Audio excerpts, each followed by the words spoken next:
Commercial owners also have the opportunity to play the Nintendo Arcade series at home for the first time. VS Tennis, VS Wrecking Crew, VS Balloon Fight, etc. This shows that Hamster's work is not limited to delivering good old games, but is in the realm of true historical significance and interactive museum of arcade history at your fingertips. So, in addition to all the little arcades, little consoles, mini notebooks and bouncy games and increasingly expensive watches that any company with minimal interest and rights to an object or person wants in its pocket, the Nintendo Switch is the best of all, a true retro recreational paradise for portable gamers, already home to some of the most legendary, complex and avant-garde releases of all time. Tell us below what video game classics you've discovered or first discovered on Switch, and tell us what video games you'd like to see on Switch in the future.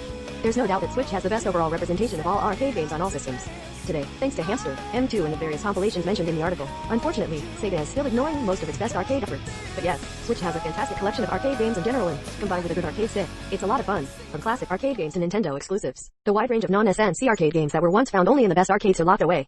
Inexpensive imported collections includes an impressive selection of hits from big-name publishers like Namco, Konami and Taito, as well as underrated industry legends like Saibu Kaihatsu, Irem and Jaleco. They are so important arcade games that Switch is by far the best official place to play arcade games. It's funny because all those retro compilations, arcade files, Sega Age, etc. are also available on the PS4, so Switch doesn't exclude the glorified arcade console. Since most arcade games are based on high scores, having those scores means I will play them much more often than if they were just grouped together in a collection. Konami Arcade Classics, Darius Cosmic Collection, Atari Flashback Classics, and many others give you the opportunity to dive into your favorite releases of their themed collections and learn more about old games that you might have missed if you had stumbled upon a simple purchase screen in the opportunity to spend money on something familiar, giving forgotten games a second chance. To honestly answer your question, the best place to play arcade games today, unless you're an avid wizard, is on a Mr. FPGA connected to a CRT screen.